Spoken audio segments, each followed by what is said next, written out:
Hi, I'm Claire. I'm 34 years old, and the last 2.5 years have been nothing short of tiring. I almost lost my husband 2 years ago, and today we're divorced.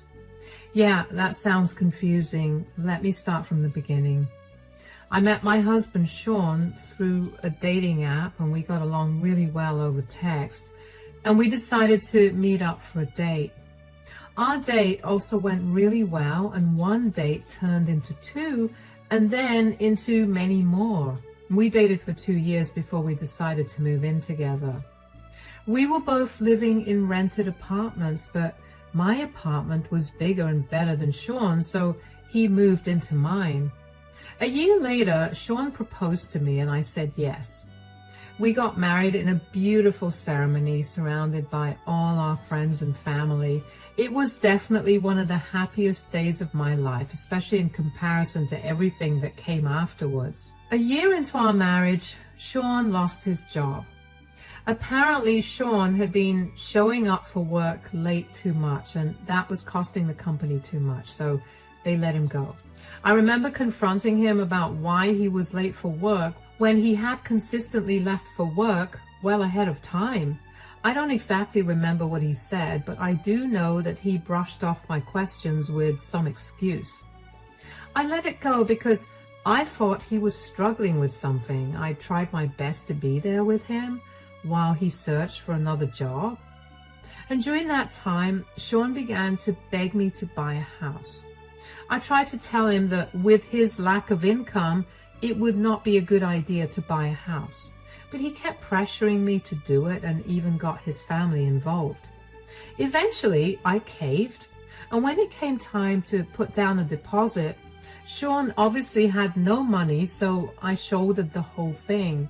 I made sure to only put my name in the deed and the title, and I don't know why, but I had a gut feeling that it was the right thing to do.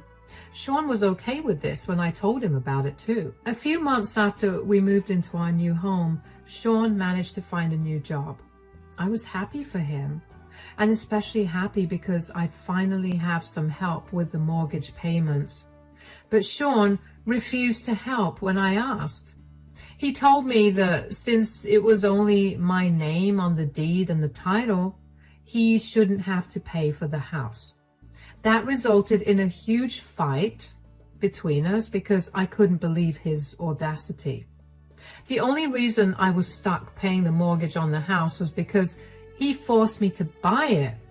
I told him that if he helped with the mortgage payments, I'd put his name on the deed. Sean told me that it was too late to do that because he'd seen my true colors. Things remained awkward between us for a while after that because I felt bitter that Sean was not helping me with the expense that he pressured me into taking up. But all of that resentment and anger went down the drain when one day I got a call telling me that Sean had gotten into a near-fatal car crash. He was in the operation theater getting emergency surgery, and while he may wake up again, he may not be fully functional. I dropped everything I was doing and rushed to the hospital. When I got there, I had to wait for 3 hours until Sean was wheeled out of the operation theater. The surgeon told me that Sean had suffered some extensive nerve damage, which he tried his best to fix, but it would affect his ability to walk. It was not irreversible, but he'd need a lot of physiotherapies to get back to walking again. I thanked him for his hard work and waited another 4 hours for Sean to wake up. At that time, I couldn't help but stress about how we were going to afford everything. Sean was on my insurance, but that would only cover so much. The rest of the expenses we were going to have to take care of as it is, and we were struggling to make ends meet.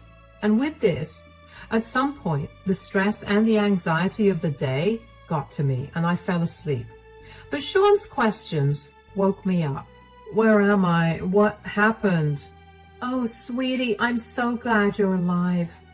You were in a horrible car accident. What? How did that happen? Why do I not remember anything? You were hit by a speeding driver at a stoplight. It's a miracle you survived. I was so scared when I got a call telling me that you were in an accident. I thought I lost you. Oh, darling, you didn't. It'll take more than an accident to take me away from you. I'm just glad that all my limbs are functioning. Hold on. Why can't I feel my legs? Is something wrong with them? Please don't freak out, sweetie, but you suffered some pretty serious nerve damage because of the accident. The doctors did their best to fix things, but you'll be paralyzed for a while. What? That can't be the case, but how will I do anything now? How will I work? Calm down, sweetie. I know this is hard for you to... That's easy for you to say. You have no idea what this feels like. It feels like my entire world is crashing down on me. You're right. I have no idea what you're going through, but I have some good news. Will I be able to walk again? Yes, but you'll need a lot of physiotherapy. That's great to hear, but wait. That would cost a lot, right? How will we manage to do that and also survive in general? You don't worry about that. How can I not worry about it? Aside from these medical bills, doing physiotherapy will practically leave us way beyond broke.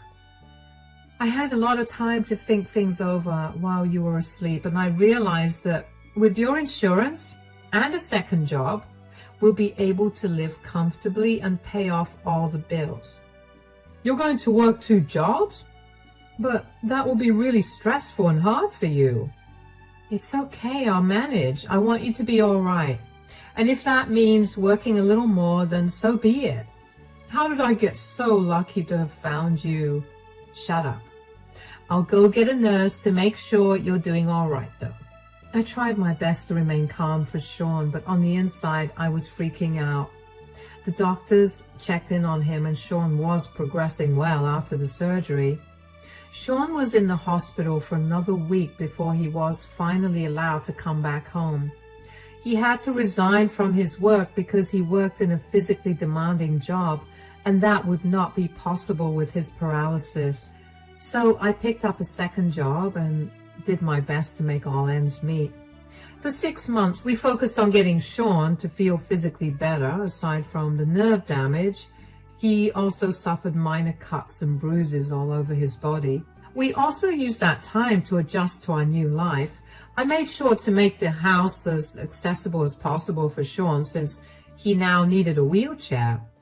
I also set up appointments with a therapist for him because he began to show clear signs of depression initially.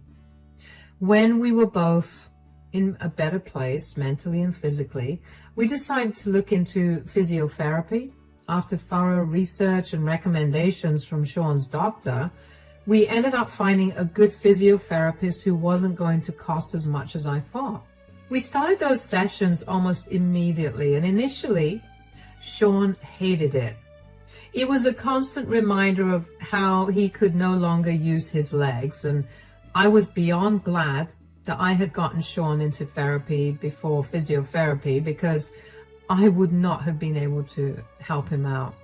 I was drowning in work and exhaustion too. Every day I felt like giving up because the stress was killing me. I only got 4 hours of sleep every day, and I would come back home only to do more work, and it was not like I would complain either because Sean was the one who had suffered more. I just pulled myself up by my bootstraps and did my best to be a good wife and caregiver to Sean. And 2 years later, Sean finally began to make some progress. He could wiggle his toes on his own, and I could tell that he was beginning to do better mentally as well. I began to notice him looking forward to his physiotherapy sessions, and one day I even commented on it. Okay, I'll be heading to work now. When will you be back to take me to my physio? Oh, wow, somebody's excited to do a little exercise. I'm not excited, I was just asking. Oh, sure, that's why you look so happy about going there. What's with the sudden change? You used to hate going over there. Fine, since you have to know everything, ever since I began to get some feeling back in my legs, I've been very excited about going there. I just want my life to go back to the way it was before. Is that such a bad thing? Whoa, why do you get so passive aggressive? I was only playfully asking you that question. I'm sorry. I just got insecure for a second. It's not a nice feeling to not be able to use your legs, and now that I'm slowly being able to, I feel kind of worried and insecure about whether I'll be able to walk like I always did. I'm sure you'll be able to do things just the way you did before.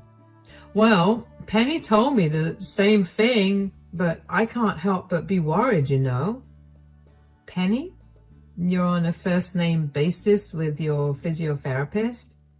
Well, she's been helping me out for 2 years now, so I think it's fine. Why, are you jealous or something? Do you think I'm cheating on you with her?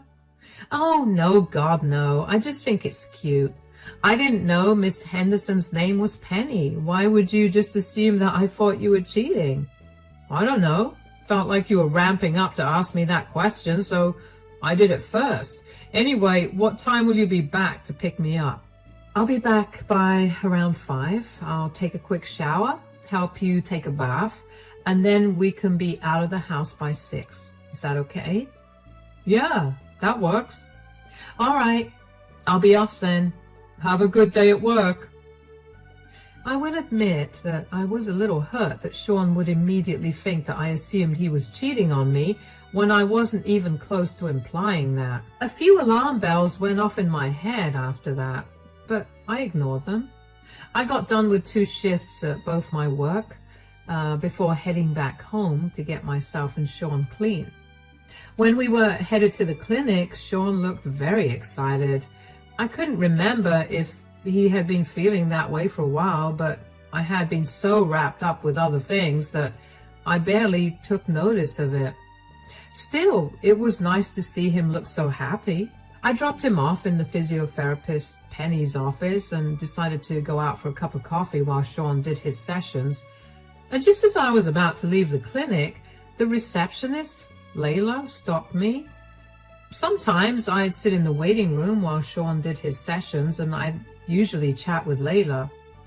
Over the 1.5 years that I'd been visiting the clinic, Layla and I ended up becoming pretty close, so I didn't think anything was wrong when Layla asked me to wait. But what worried me was when she asked me how my relationship with Sean was going. Hey, Claire, do you have a minute? Yeah, I guess. Why? Is everything okay? Yeah. Why don't you just come over here for a minute? Sure. How are you doing? I'm doing okay. I'm sorry, but why are you asking me this, and why did you make me sit here? I just want to make sure that not only the patient, but also the caregiver gets taken care of. Oh, that's sweet. Well, it's been hard. I mean, I never expected Sean to be paralyzed. But I guess it's good to know that he's slowly recovering. I just wish he'd recover a little faster. Is that a bad thing? Absolutely not. Why do you feel that way, though? It's just, I'm working 2 jobs, and between that and taking care of Sean, I feel like I'm going to burn out, and I can't afford for that to happen. I get that. And you and Sean? Is your relationship doing good? Yes. I mean, we don't get to spend much time together, but we're still happy. But what does that have to do with anything? Okay, I've been very conflicted about telling you this, but every time I see you, you look even more tired than the last time, and I cannot keep this with me any longer. What's going on? The other day, I was given access to the security cameras, and I happened to see something. I didn't know if what I was seeing was real, but it was. What is it? Your husband is having an affair with Miss Henderson. What? With Penny? How's that even possible? He can't feel anything below his waist.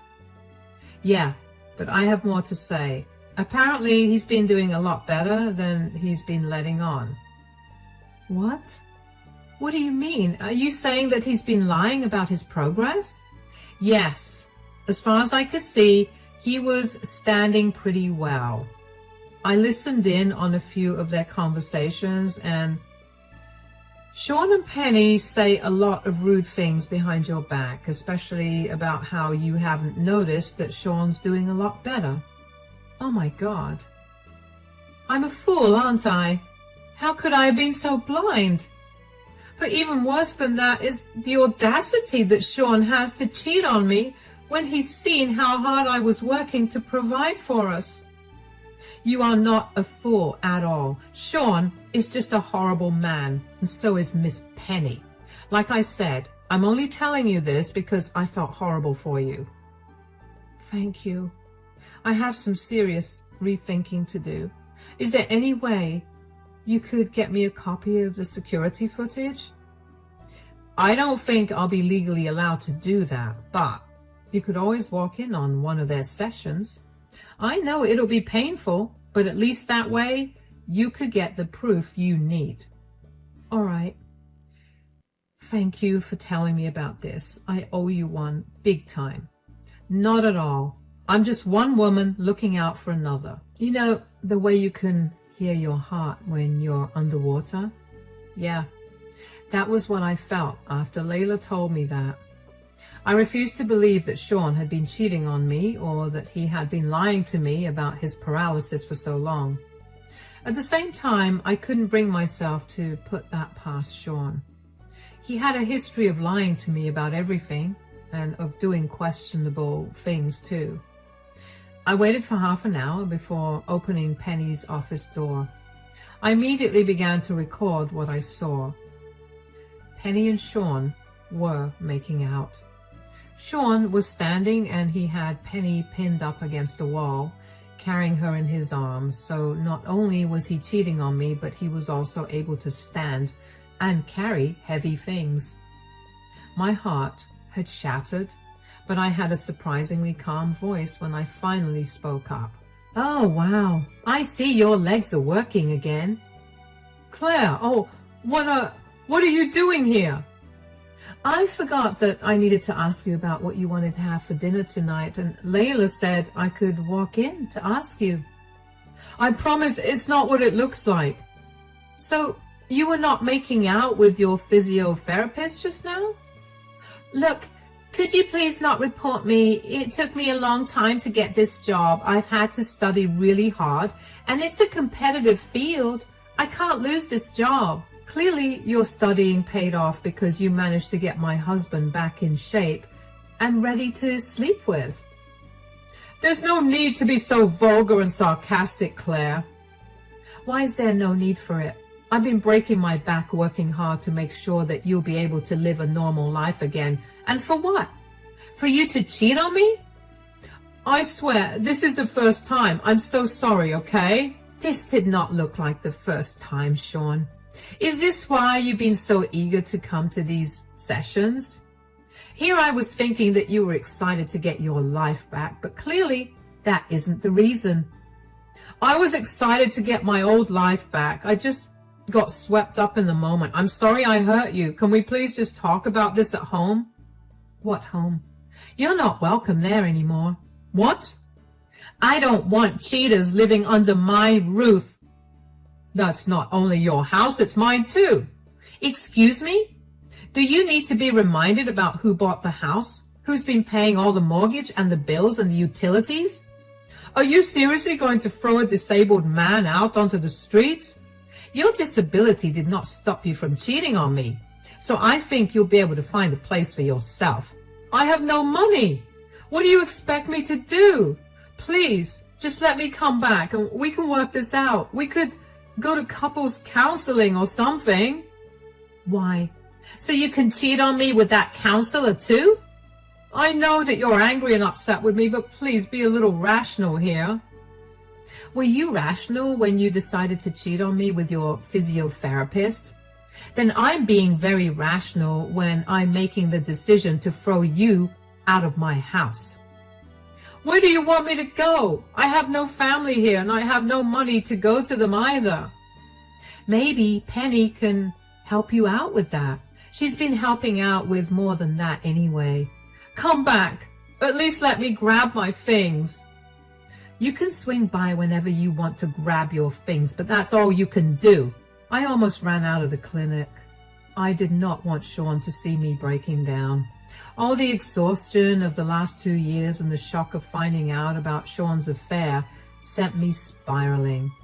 I don't know how I got back home, but when I did, I broke down and sobbed for almost an hour. I couldn't believe that all my hard work had gone down the drain. All my love and care had meant nothing to Sean. He did not care for me at all. How long had he been having an affair with Penny? All those times that I had been sitting outside and waiting for him, were those times that he was cheating on me too? I also began thinking about the time that he had gotten fired from his previous job for being late.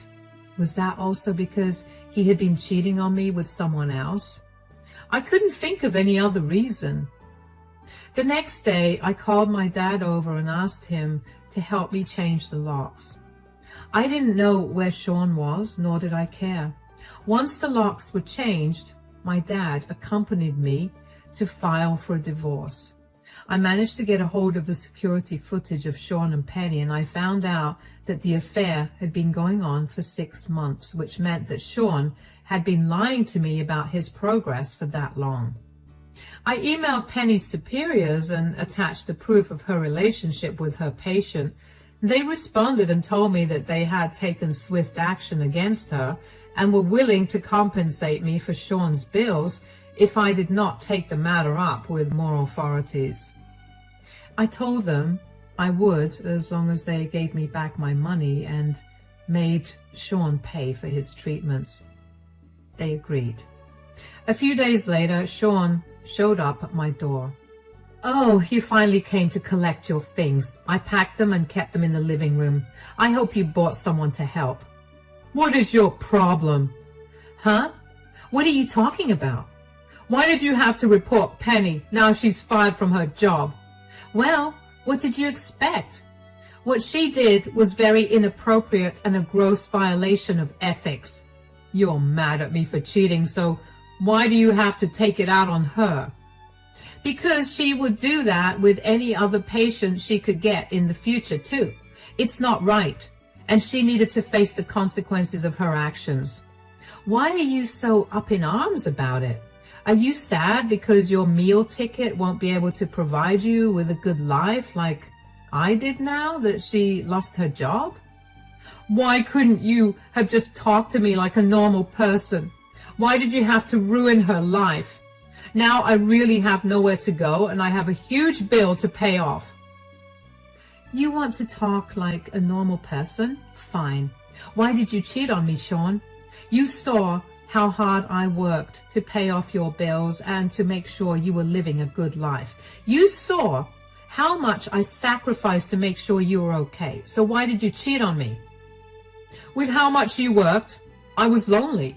You can't possibly expect a man to be okay with being left alone for so long. Penny recognized my loneliness and she helped me. She did what you should have been doing for me as my wife." "You can't be serious. You were feeling lonely, so you cheated on me. You cheated on me because I wasn't doing my duties as a wife? What about me working 2 jobs and sleeping only 4 hours a day to pay your medical expenses? That's not a duty that a wife does for her husband." "That's not the only duty. You're supposed to take care of all my needs, not just one of them. You're just jealous that I found someone better than you, so you're lashing out." "Have you always been this entitled? Do you hear the words coming out of your mouth right now?" "It's not entitled to expect your wife to be there for you." "How was I not there for you?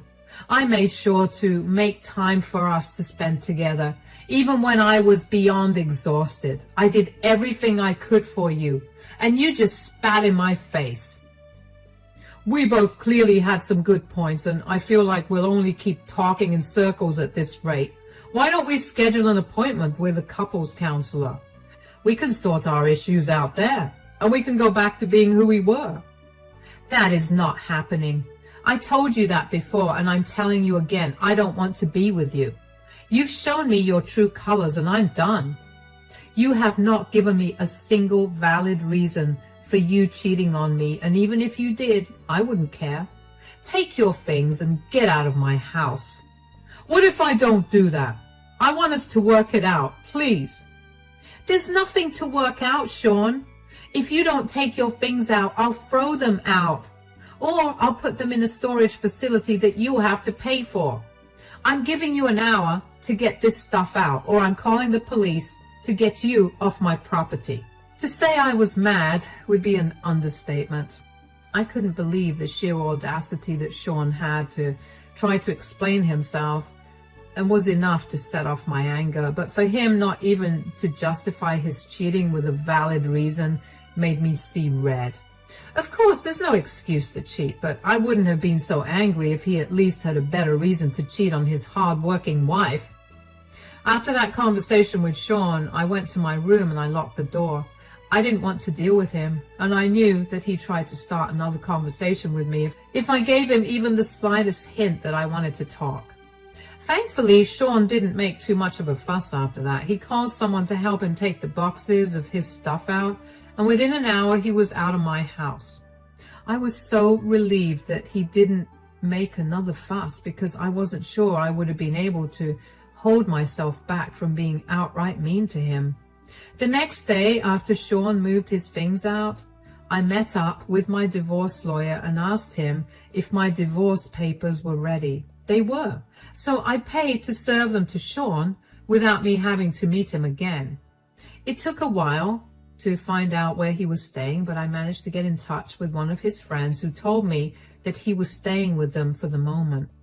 When Sean got served with the divorce papers, he called me to yell at me yet again because he thought that I was overreacting to what had happened.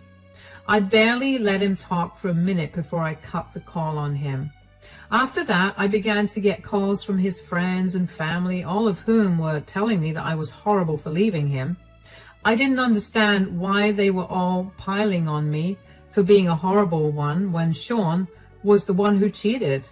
So I spoke to Sean's sister, who told me that Sean was going around telling everyone that I mistook his friendly banter with the physiotherapist as him flirting with her, and that I was overreacting to that. Up until that point, I had decided to keep the reason for our divorce private. I decided to do that out of respect for our previous relationship, and because I knew that if people found out that Sean had cheated, he might not have gotten the help he needed, considering he was still new to being able to walk. All of that went right out the window when I heard that Sean was spreading lies about me. I don't know why I expected some amount of maturity from him, but since he wasn't capable of that, I created 2 text groups, one for his family and the other for his friends, and I sent the security footage along with my recording of Sean making out with his physiotherapist. I then blocked Sean and all his friends. I heard from Sean's sister later on that Sean was livid that I had exposed him like that. His parents decided to go low contact with him because they couldn't fully abandon him when they'd almost lost him in the accident, but they were very disappointed in him. A lot of Sean's friends had stopped being friends, not only because he was a cheater, but also because he had pointlessly lied to them and made them look like fools. The friend who had opened his doors to Sean also asked him to leave because Sean had lied to him about many more things than just his affair. The friend had had enough and wanted him out. Last I heard, his parents helped him get back home, but they're not helping him out much. It's been an exhausting few months. After Sean went to stay with his parents, he signed the divorce papers and barely contested much. It took a while for the divorce to get approved, but once it did, I felt like a free woman again. It's been a long time since I had any time to myself, and I'm looking forward to unwinding and catching up with a lot of my hobbies. Even though it still hurts every now and then to think about the love I lost, it's still nice to know that at least I hadn't lost myself in the whole ordeal. Here's to happier days now.